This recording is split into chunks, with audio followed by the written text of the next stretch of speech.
She stands alone in a faded uniform, shoulders squared, despite the weight of accusations against her.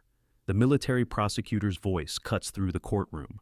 This officer deliberately violated direct orders, endangering the mission and compromising national security. The judge reviews her file with a stone face while whispers fill the gallery. Not a single person comes to her defense. Not a single person knows who she really is. But in 24 hours, the name Iron Widow will silence this entire courtroom and change everything they thought they knew about duty, sacrifice, and what it means to truly serve. From which city in the world are you watching this video today? If you enjoy powerful stories of unsung heroes, please consider subscribing to support more content like this. The sterile military courtroom fell silent as Major Thessaly Merrick took her seat, shoulders squared despite the weight of charges against her. Her faded uniform bore the subtle marks of a decorated career now in jeopardy. The fluorescent lights cast harsh shadows across her face, illuminating a thin scar that traced her jawline before disappearing beneath her collar. She kept her gaze forward, refusing to acknowledge the whispers that rippled through the gallery behind her. Colonel Victor Prescott, the prosecutor, paced before the tribunal with practiced confidence. His polished shoes clicked against the floor with each deliberate step, the sound echoing through the hushed room. He adjusted his uniform with a quick tug, then turned to face the three-judge panel with a thin smile. Operation Blackfish was compromised from the beginning, he announced, gesturing for his aide to activate the tactical displays on the wall screens. Intelligence indicated heightened enemy activity in the extraction zone. All units were ordered to stand down. His gaze shifted pointedly toward Thessaly. All units complied except one. The center screen displayed aerial footage of a military helicopter breaking formation, veering sharply away from the squadron as they turned back toward base. Major Merrick acknowledged the order, Prescott continued, then willfully disregarded it, endangering not only her crew, but compromising a sensitive extraction zone that was under enemy surveillance. Judge Advocate General Harlow, a stern-faced man with silver temples, reviewed the service record before him with impassive eyes. To his left and right sat two senior officers whose expressions betrayed nothing of their thoughts. The gallery behind them whispered amongst themselves journalists who'd already labeled Thessaly the rogue major in morning headlines. Her appointed defense counsel, Captain Elian Frost, shifted uncomfortably in his seat. He was young, perhaps too young for a case of this magnitude, and the stack of classified files before him seemed to overwhelm him. His uniform appeared slightly too large for his frame, as though he'd been assigned to this role before he'd grown into it.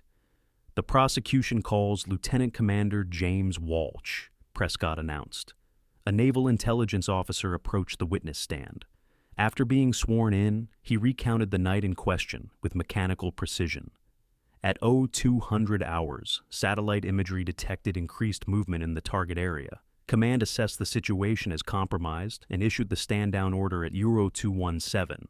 All squadron leaders confirmed receipt, including Major Merrick. "And what happened next, Commander?" Prescott prompted. At Dodi 23, Major Merrick's helicopter diverted from the return course. She transmitted only that she was proceeding on alternate approach vectors before limiting communications to her immediate flight crew. Captain Frost attempted his first objection.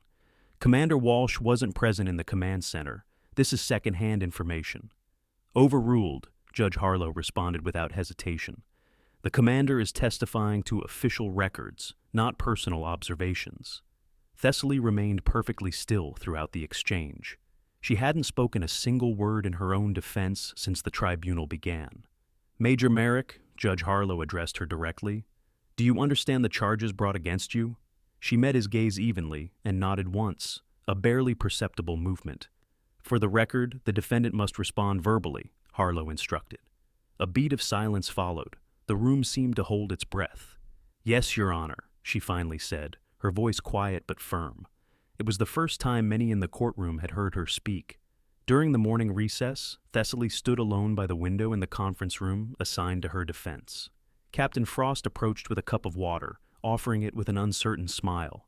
"They're building a strong case," he admitted, keeping his voice low. "But there are inconsistencies we might exploit. The timing between the stand-down order and your diversion seems off, and they haven't addressed why you changed course." Thessaly accepted the water, but said nothing. Major, I can't defend you properly if you won't talk to me, Frost pressed, frustration edging into his voice. She took a careful sip before responding. The mission records speak for themselves, Captain. The records show you disobeyed a direct order during a critical operation, he countered. Unless there's context missing, I don't see how we overcome that. Her eyes drifted back to the window. Outside, rain had begun to fall, soft droplets tracking down the glass like tears. There's always context missing in mission reports, she said softly. When court reconvened, Colonel Prescott continued building his methodical case. He called a tactical officer who testified about the night in question. Operation Blackfish had been planned for weeks, the officer explained.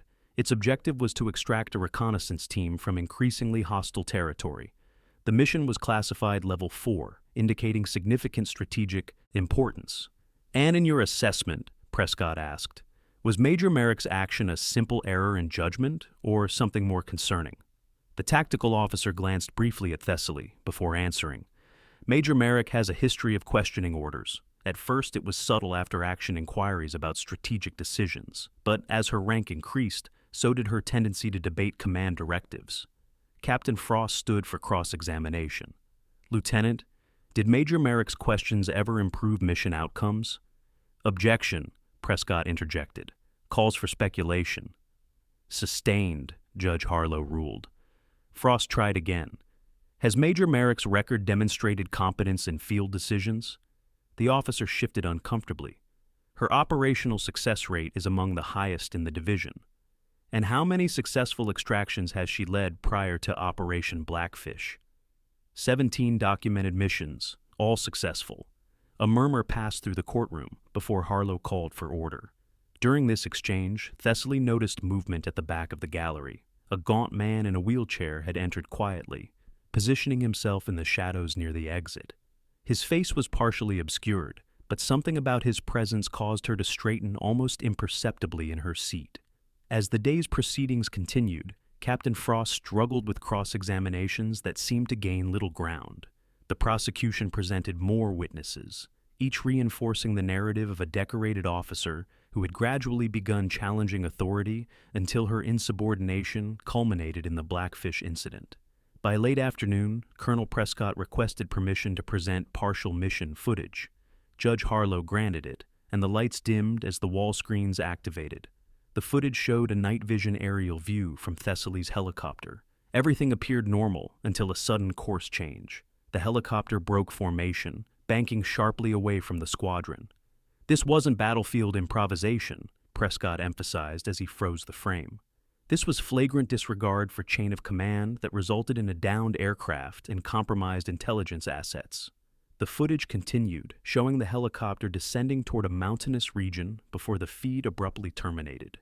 The subsequent events resulted in critical damage to Major Merrick's aircraft, Prescott concluded.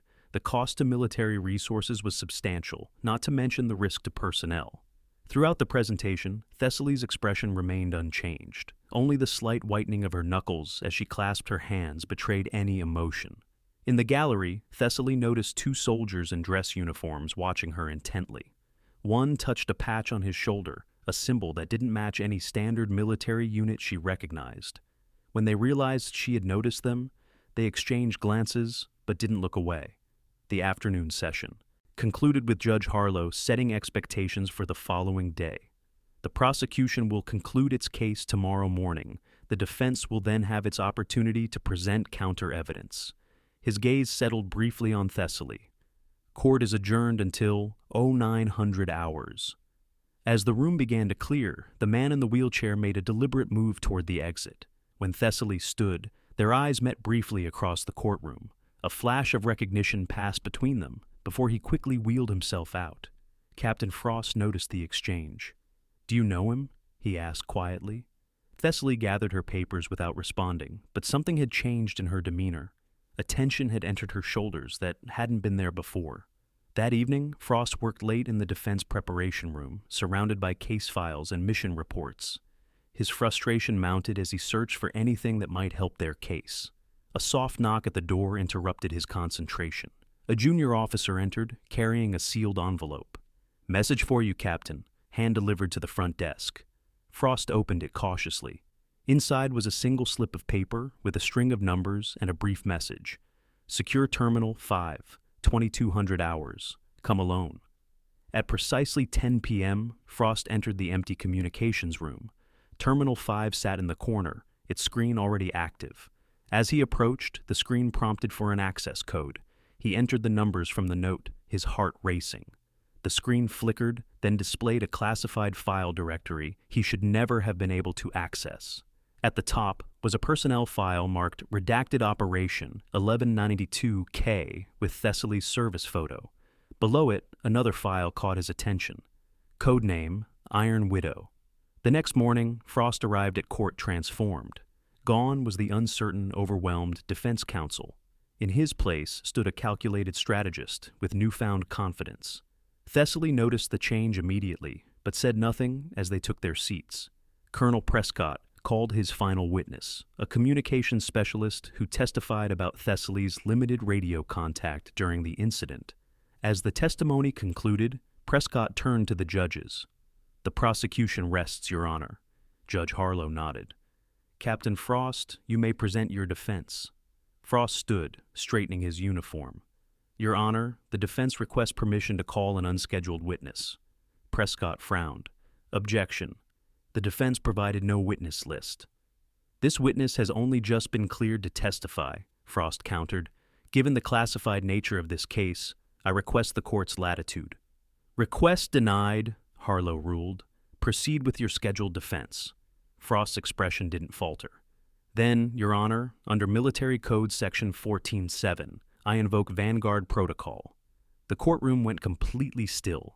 Judge Harlow's face drained of color, and even Prescott seemed stunned into silence. After a long moment, Harlow reached for his gavel with a slightly trembling hand. "This court will recess for 30 minutes. Upon reconvening, all press and non-essential personnel will be cleared from the room." He brought the gavel down with unusual force. "Vanguard Protocol is acknowledged." As the gallery erupted in confused whispers, Thessaly turned to Frost with genuine surprise in her eyes. "Who are you really, Captain?" she asked quietly. Frost met her gaze steadily. "Someone who knows what really happened that night, Major." He glanced toward the doors where security officers were already preparing to implement the protocol. "And someone who knows exactly who the Iron Widow is." 30 minutes later, the courtroom had transformed. Gone were the journalists with their recording devices and notepads. Gone were the curious onlookers who had come to witness the downfall of the so-called rogue major.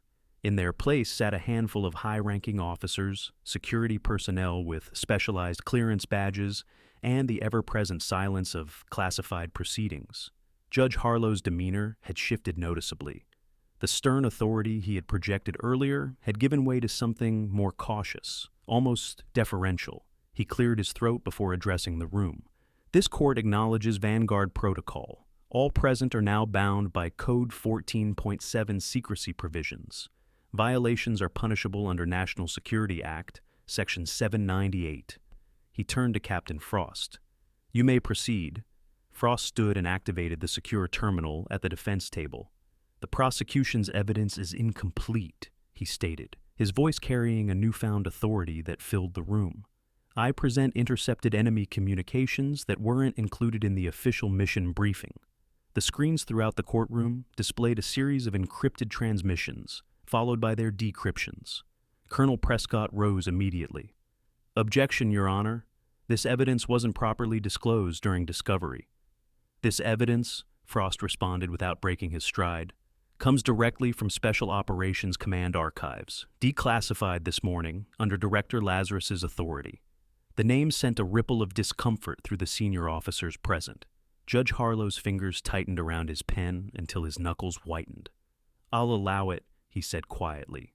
The decrypted communications revealed a complex enemy operation that diverged significantly from what had been presented in court. According to these transmissions, the extraction zone hadn't been compromised in the way Command had believed. Instead, enemy forces had been setting up a sophisticated ambush, using the stranded reconnaissance team as bait to lure in extraction helicopters.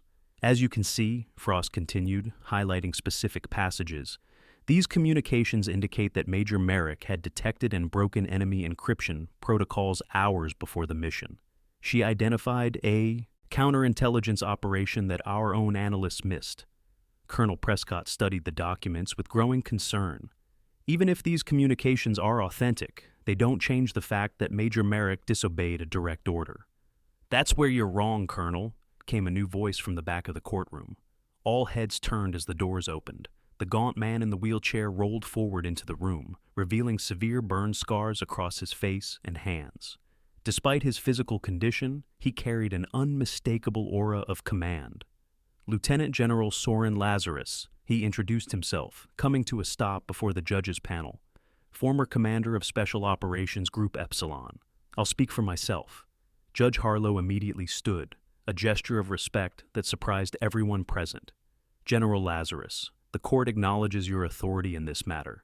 Lazarus nodded curtly, then turned his wheelchair to face the room. His scarred hands rested lightly on the wheels as he surveyed the faces before him.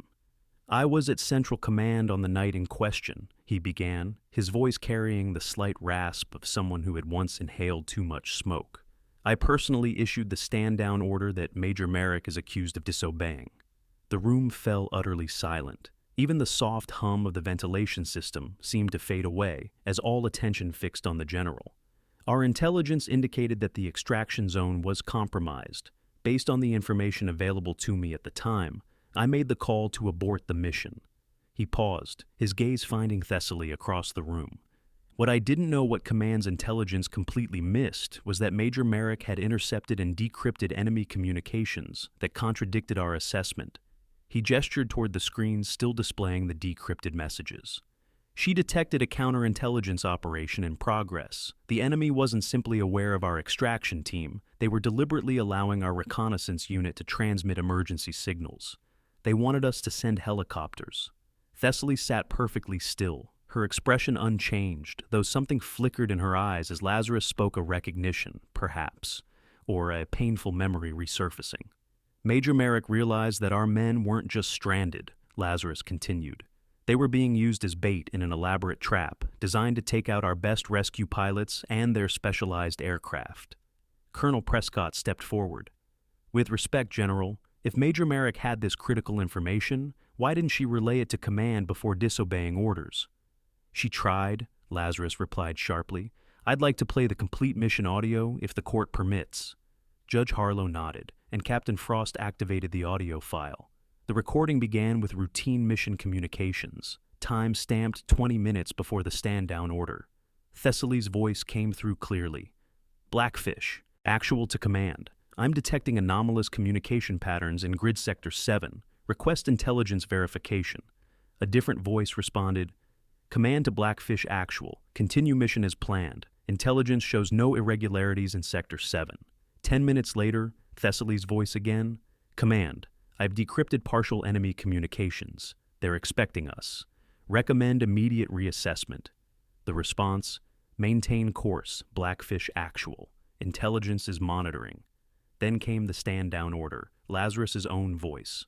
"All units, this is Command Actual. Intel shows extraction zone is hot. Mission compromised. Return to base immediately. Repeat, abort mission, return to base." Thessaly's acknowledgement, "Copy Command, Blackfish Squadron, prepare to..." There was a pause, followed by rapid typing sounds in the background. When her voice returned, it had changed subtly, more focused, more determined. "Command, with respect, your intel is outdated. I've detected a secondary comm channel. The enemy knows we're coming, but not how.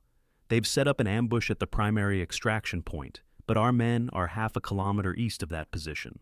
The trap isn't for them, it's for us." Lazarus's voice sharper now. "Major Merrick, stand down immediately. That's an order." Thessaly's response came without hesitation. "Sir, with respect, I can't do that. 23 soldiers will die if we abort. I'm proceeding on alternate approach vectors." The recording continued, capturing Thessaly's methodical instructions to her flight crew. She redirected them to approach from an unexpected angle, using terrain features to mask their approach. Her voice remained steady as she identified enemy positions that weren't on the official intelligence maps. Then came the sounds that changed everything: the unmistakable report of anti-aircraft fire, followed by warning alarms in the cockpit. "Taking fire," Thessaly reported, her voice remarkably calm. Starboard engine compromised. Continuing approach. Lazarus reached forward and paused the recording. The silence that followed felt heavy, charged with the echoes of that night. Major Merrick knew the risks, he said quietly. She knew she was flying into a trap that had been set specifically for our extraction teams. She knew command had ordered her to stand down, and she knew there were 23 soldiers who would die if no one came for them. He turned to look directly at Thessaly, whose composed expression had finally begun to crack, revealing the faintest glimpse of the memory's weight. What happens next in this recording, Lazarus continued, addressing the court but keeping his eyes on Thessaly, is why those of us who serve in shadow operations know her by another name. He scanned the faces around the room, letting the moment build. Those of us who understand what really happened that night call her the Iron Widow. Gasps and murmurs filled the courtroom. Even Judge Harlow seemed shaken, his fingers nervously adjusting his collar. The two soldiers from the gallery stepped forward, finally revealing themselves as survivors from the reconnaissance team. Permission to address the court, one requested, his voice tight with emotion. Judge Harlow hesitated, then nodded. Staff Sergeant Marcus Reed, 7th Special Forces Group, the soldier introduced himself. I was the communications officer for the recon team trapped that night. We had been compromised 3 days earlier, though we didn't know it at the time. Enemy forces were monitoring our emergency beacon, waiting for the extraction team. He glanced at his companion, who nodded encouragement. We had already written our goodbye letters, Reed continued.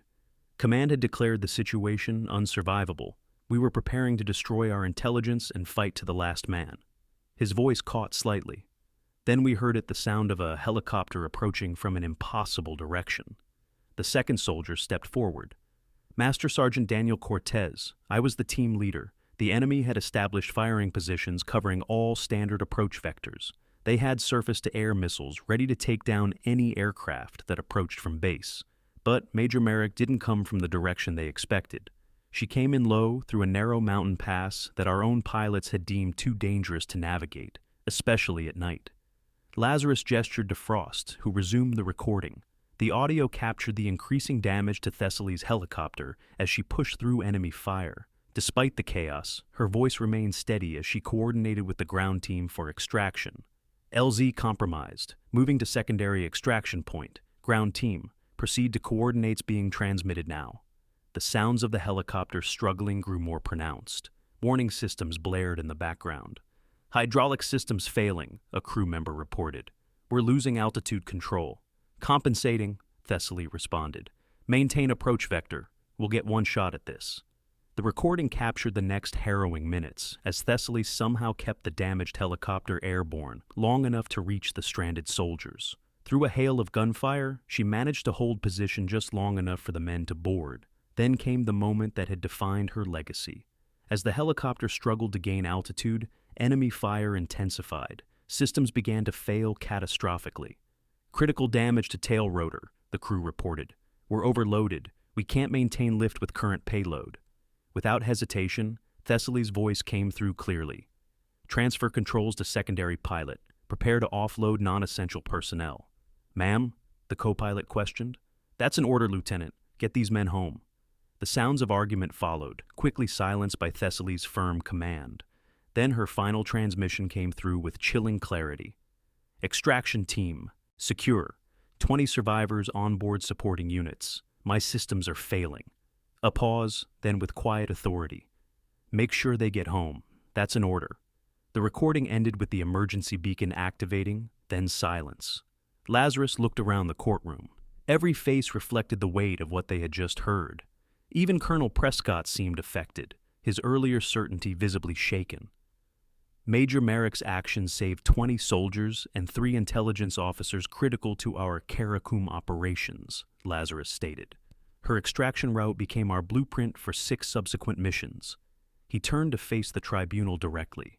She was right. I was wrong. The intelligence I relied on was incomplete. Her disobedience saved American lives. For the first time since the trial began, emotion showed clearly on Thessaly's face, not pride or vindication, but a distant pain as she relived those moments. She closed her eyes briefly, the weight of memory visible in the slight tremor of her shoulders. The Iron Widow was presumed dead for 72 hours, Lazarus continued. When our recovery team finally reached the crash site, they found her badly injured but still conscious, still guarding the classified materials from the aircraft.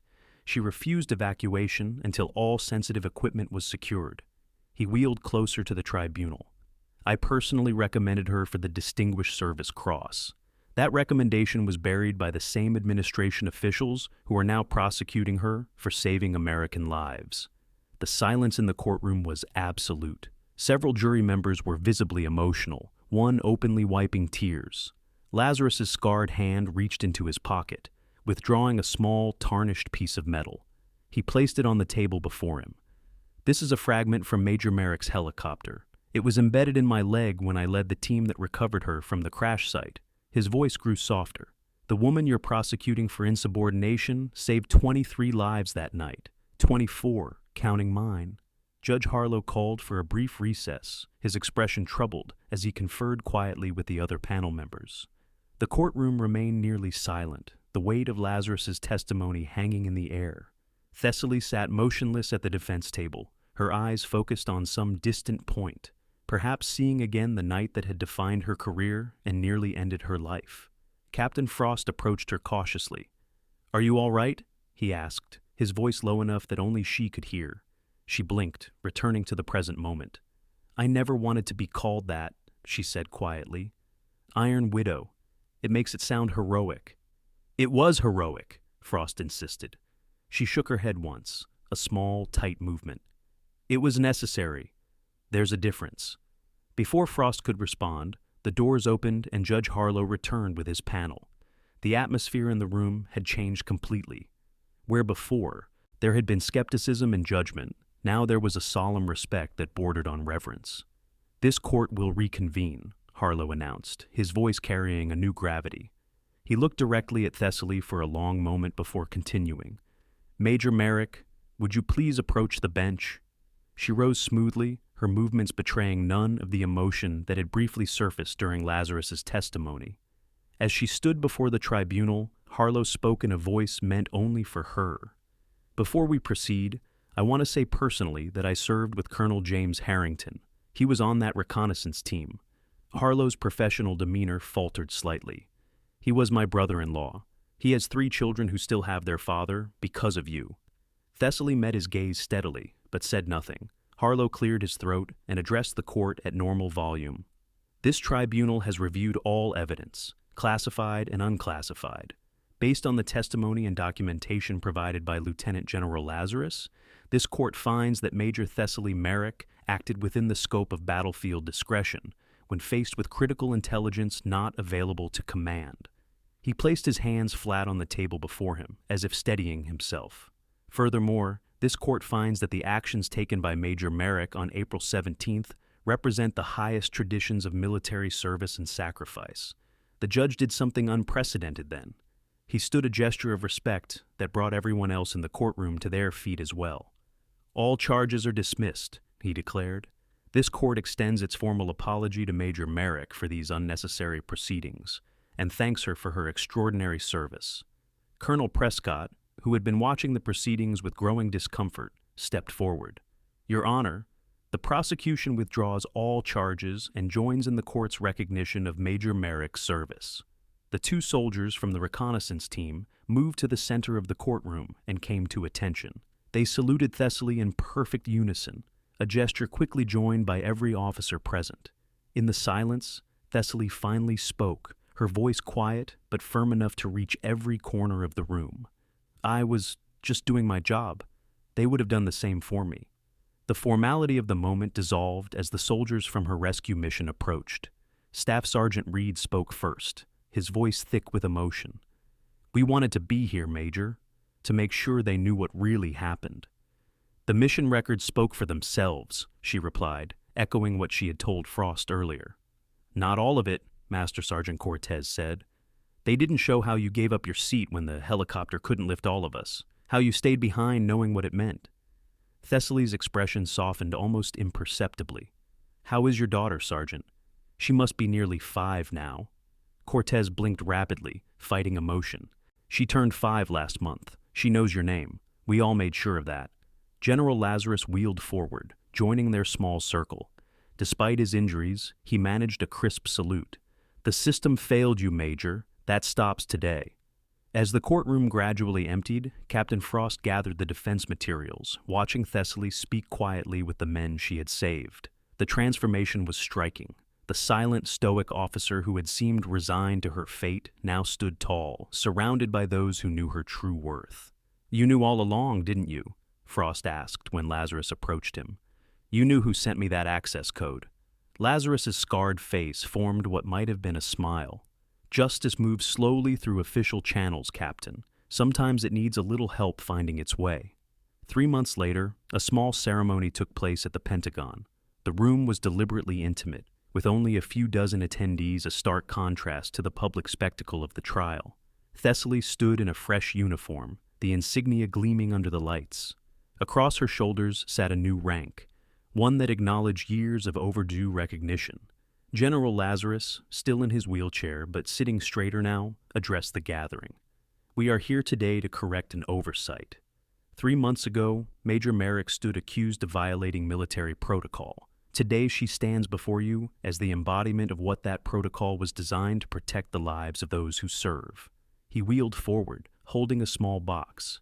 "By order of the President of the United States, and in recognition of extraordinary heroism in connection with military operations against an armed enemy, it is my honor to present Major Thessaly Merrick with the Distinguished Service Cross." As he pinned the medal to her uniform, Lazarus spoke quietly enough that only she could hear.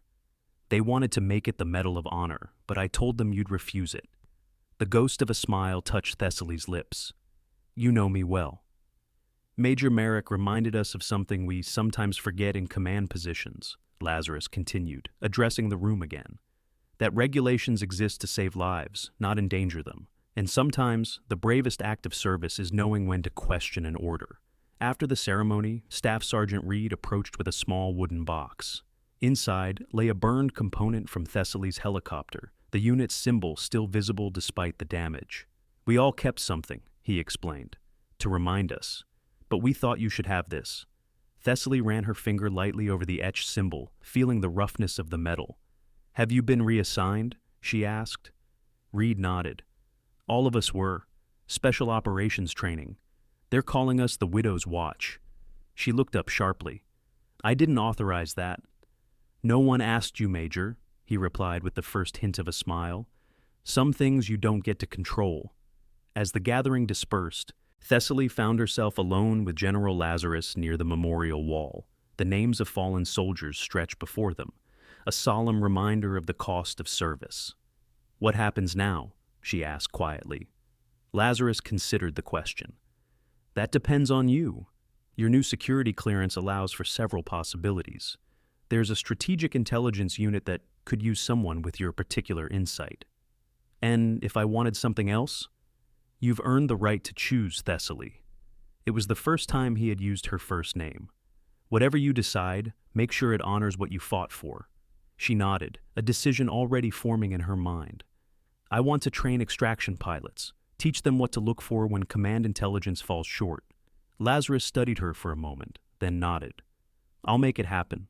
As she exited the building later that afternoon, Thessaly paused on the steps, the afternoon sun warm against her face. The sky above was clear blue, so different from the smoke-filled night that had changed her life.